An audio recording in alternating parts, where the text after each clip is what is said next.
I'm Scott Corwin. I'm the managing director of Deloitte. I lead our future of mobility practice. I'm based in New York. I am delighted to be here with you.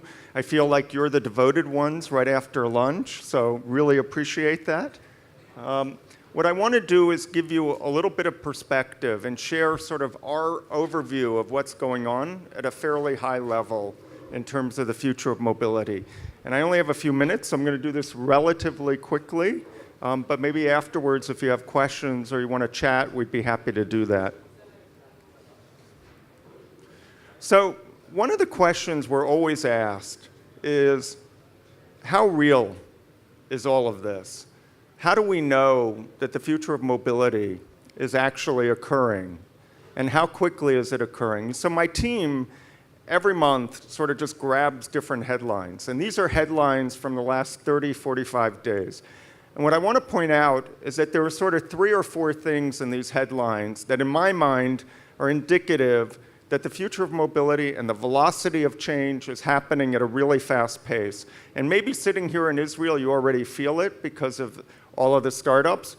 But the ones I'd point to are first, and you'll appreciate this, is Theresa May, when she announced the UK industrial strategy a couple of months ago, said that there are 3 main pillars to that strategy.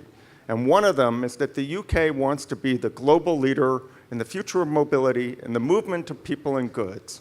And the reason that that's important is it's one of the first really advanced nations saying they're going to plow big chunks of money in the development of that. Secondly, is Dan Ammann at General Motors at the investor conference said, look, we make really good returns on our cars, but if you think about this full autonomous vehicle that we will have that's production ready for fleets next year, that vehicle will generate $200,000 of revenue, and we want to earn our fair share of that revenue as opposed to just the capital asset. Third is all of the announcements that different countries from China, France, Germany, in terms of the declarations that they are going to stop selling gas and diesel internal combustion engines by 2030, 2040. Now, whether those announcements actually turn into reality is, of course, a question. But when you start to add up all of those markets, it accounts for more than half the cars sold on the planet today, and more are coming. So it's a real push in terms of why this movement on electrification. And last but not least is the announcement that Uber made a couple of weeks ago about getting into mobility as a service and wanting to be a mobility management provider and essentially not only a ride-hailing business. I want to pick up on all of those themes in the course of this discussion. And by the way, there are many others making similar announcements. So we started our efforts on the future of mobility about 4 years ago. And when we look back, we think this story is really told in 3 chapters.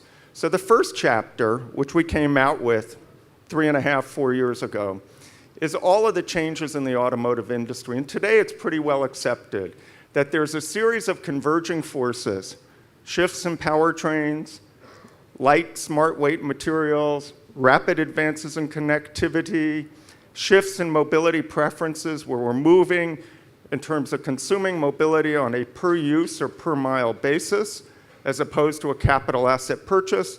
And last but not least is the emergence of autonomous vehicles.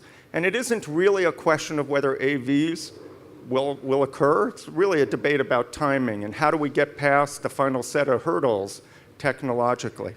But what that leads to in terms of the automotive industry is a world where we will have 4 future states. We will continue to have driver-driven, personally owned vehicles. That's the southeast quadrant of that 2x2. On the southwest quadrant, for a while, we'll continue to have driver-driven shared vehicles, Lyft and Uber and Gad and others. But once autonomy becomes level 4, level 5 autonomy comes around, you'll begin to see the emergence of 2 other segments. And a lot of the discussion, even this morning, gets a little confused about this. We will have personally owned autonomous vehicles, but they probably won't be the first point. The first point is really going to be shared mobility that are AVs in urban areas. And the reason is that the economics are really profound. You'll get down the cost curves pretty quickly. The cost per mile comes down. It will start to cannibalize that driver-driven shared segment.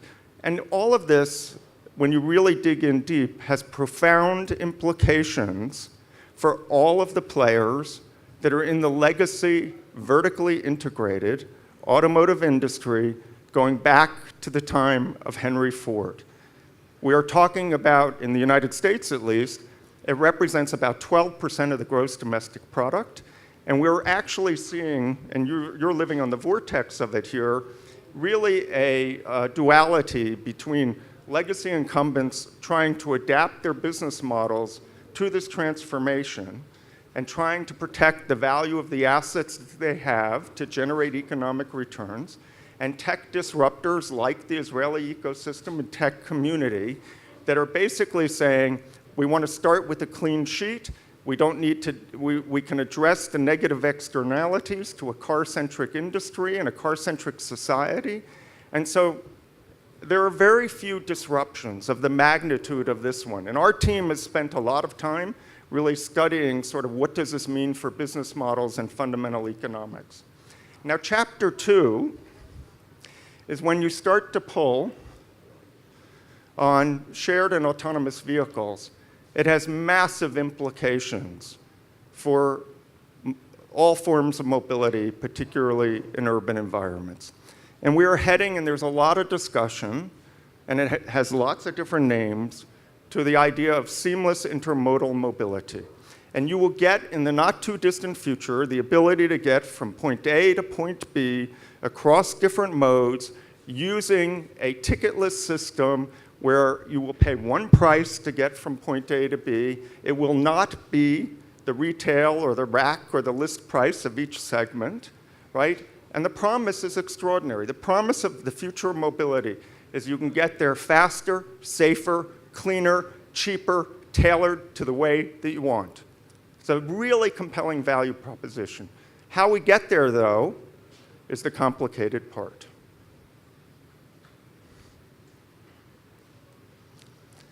So what's interesting is if you travel around the globe, every city is having rapid population growth. We're expecting to double the population of urban centers from 3 billion people to 6 billion people from 2000 to 2050. That's massive. 2/3 of the inhabitants of the planet are going to live in cities. Cities today do not have the wherewithal to accommodate that kind of growth in terms of the movement of people and goods. They don't have the capital to invest to modernize their transportation systems or their infrastructure systems fast enough to keep pace with that growth. So the question is, with all of this fantastic mobility innovation, how do we accommodate that but not think about it in terms of just single modes or even the idea of mobility as a service, which essentially is just going to continue to add to the problem. So what you're seeing with all of this innovation, which is really fantastic, is it's actually making some of the conditions worse. And we need to find a solution to doing that. And so for us, this really is the third chapter that we've been spending a lot of time on. And we believe that the answer, at least in the near term, and something that we hope this ecosystem will really begin to think about, is the idea of how do you build a digital mobility platform to begin to re-equilibrate supply and demand so that we maximize the use of the assets that are in the system to be able to move people. And there are lots of different ways to do this, but there's a lot of work and a lot of different discussions going on around this. And one of the really cool things with cognitive science and behavioral economics is we can begin to create choices for people that are really tailored to what they want and their preferences, and we can begin to optimize a set of assets. And there are all sorts of issues around policies, governance, financing, technology, but I would hypothesize, and our team believes, that the next phase is really beginning to think about how do we optimize this system of systems of mobility in highly congested urban environments? And that is really the fundamental problem. Because today what we have is a system where we have subsidies and tax mechanisms that are essentially incenting a car-based system, which over the long term, we all know really isn't sustainable. And so we have to figure out how do we migrate to something fundamentally different. If we do this, we'll get more efficient supply and demand, we'll integrate mobility solutions, we'll influence outcomes and behaviors, and there's all sorts of analytics and insights. But again, it has to be sort of partnerships between the private sector and the public sector, and what is the role of government. And it's interesting, we just did a study with the World Economic Forum that we released in Davos, which was all about seamless integrated mobility. We talked a lot about this idea of what these kind of digital platforms could be.